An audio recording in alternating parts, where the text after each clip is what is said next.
የመካከለኛው ምስራቅ ሰማይ በባሩድ ጭስ ለመታፈን ዳግም እየተሰናዳ ነው። የዓለም ፖለቲካ ተንታኞች አይናቸውን ወደ ኢየሩሳሌምና ቴህራን ወርውረዋል። ምክንያቱም በዚያ አካባቢ የሚነፍሰው ነፋስ የሰላም አየርን ሳይሆን የጦርነትን ወጀብ አዘል እሳት ይዞ እየመጣ ነውና ነገሮች ከድጡ ወደ ማጡ እንዲሉ እስራኤልና ኢራን እንደ ሁለት የዱር አውሬዎች ተፋጠው ከመካከላቸው አንዱ ቀድሞ የሞት ሽረት ጥቃት ለመሰንዘር አድፍጠዋል። ይህ ጉዳይ በጭምጭም የተሰማ ሳይሆን በእስራኤል የፓርላማ ኮሚቴ ውስጥ በተዘጋ በር የተነገረ በኢራን ምድር ውስጥ በሚገኙ ሚሳኤል ፋብሪካዎች ሌሊትና ቀን የሚሰራ ጉዳይ ነው።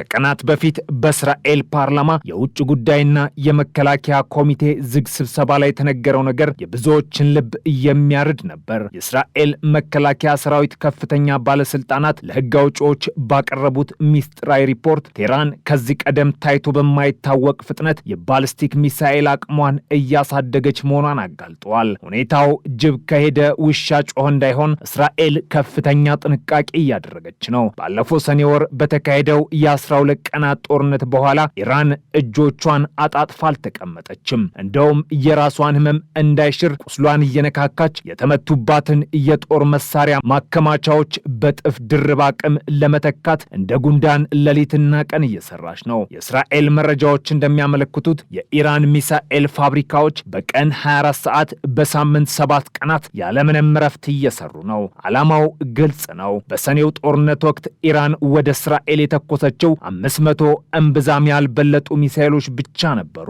ያ ለቴህራን እንደ ልምምድ የሚቆጠር ነበር። አሁን ግን እቅዱ ተቀይሯል። ቀጣዩ ዙር ጦርነት ከተነሳ ኢራን በአንድ ጊዜ 2000 ሚሳኤሎችን ወደ እስራኤል ምድር ለማዝነብ ተዘጋጅታለች። ይህ ቁጥር የእስራኤልን የአየር መከላከያ መረብና ሌሎች የመከላከያ ዘዴዎችን አጨናንቆ ጥሶ ለመግባት ታስቦ የተሰላ ነው። ኢራን በዚህ ፍጥነት የምትዘጋጀው ጠላት በሩ ላይ እንደቆመበት ሰው እንቅልፍ አጣ ነው። ዓለም አቀፉ ማህበረሰብ በተለይም የምዕራቡ ዓለም ሚዲያዎች ይህንን ጉዳይ በንቃት እየተከታተሉት ነው። ኒውዮርክ ታይምስ የአሜሪካ ባለስልጣናትንና ገለልተኛ ተንታኞችን ጠቅሶ እንደዘገበው በሁለቱ ሀገራት መካከል ቀጥተኛ ጦርነት እንዳይነሳ ለማድረግ የነበረው ተስፋ እየቀነሰ መጥቷል። ነገሮች ከመቆጣጠር ውጭ እየሆኑ ነው። ሁለቱም ወገኖች የጦር መሳሪያ ክምችታቸውን እያበዙ የፕሮክሲ ወይም ወኪል ጦርነታቸውን እያሰፉና ከዲፕሎማሲያዊ መፍትሄ እየራቁ ነው። ይህ ደግሞ ውሃ ሲወስድ እያሳሳቀ ነው እንደሚባለው ቀስ በቀስ ወደማይቀረው ገደል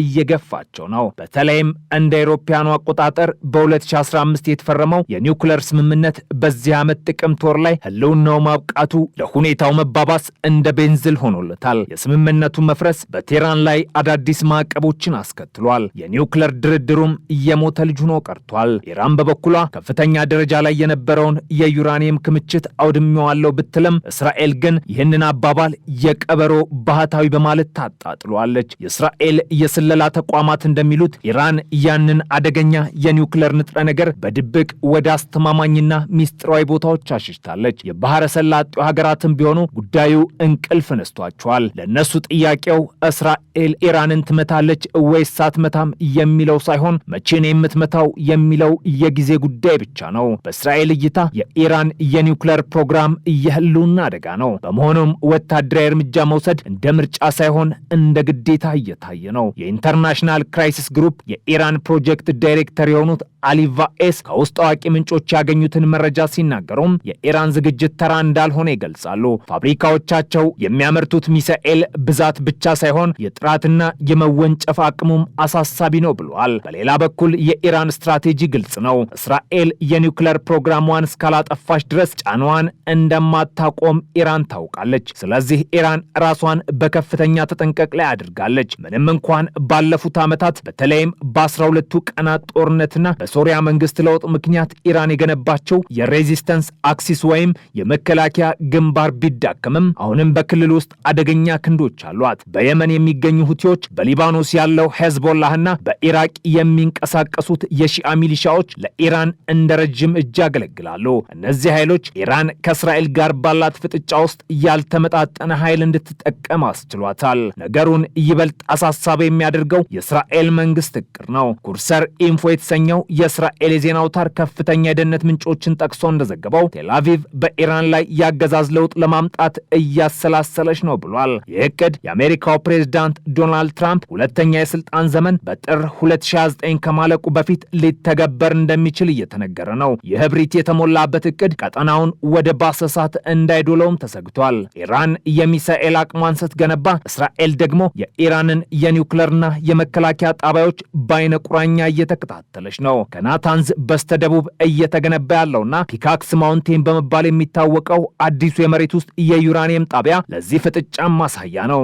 ይህ ጣቢያ ታዲያ የአቶሚክ ኃይል ኤጀንሲ ተቆጣጣሪዎች እግራቸውን እንዲያነሱበት ያልተፈቀደለት እጅግ ሚስጥራዊ ቦታ ነው። የሳተላይት ምስሎች እንደሚያሳዩት አሜሪካ በሰኔ 2025 በናታንዝ ላይ የአየር ጥቃት ፈጽማ እንደነበርና ይህም የኢራንን የኒውክለር መሰረተ ልማት ለማዳከም የተደረገ ሙከራ እንደነበር ተረጋግጧል። ሆኖም ኢራን ተመልሳ እያበበች ነው። የምዕራባውያን ዲፕሎማቶች እንደገለጹት እስራኤል ባለፈው ዓመት ባደረገችው ጥቃት ለባለስቲክ ሚሳይሎች ጠንካራ ነዳጅ ለማምረት ወሳኝ የሆኑትን ፕላኔታሪ ሚክሰርስ የተባሉ መሳሪያዎችን አውድማ ነበር። ነገር ግን ኢራን ለዚህ መፍትሄ አላጣችም። በዘመናዊ መንገድ ማምረት ሲያቅጣት ወደ ጥንታዊና ቀደምት የምርት ዘዴዎች በመመለስ የነዳጅ ምርቷን ቀጥላለች። ይህ የሚያሳየው የኢራንን እምቢ ለሀገር የሚል ጽናትና ለዓላማዋ ያላትን ቁርጠኝነት ነው። የኢራኑ ፕሬዝዳንት መሱድ ፔሽኪያኒ በበኩላቸው የዲፕሎማሲውን በር ሙሉ በሙሉ አልተዘጋም እያሉ ነው። ቴህራን ሰላምና ውይይትን ትሻለች፣ ነገር ግን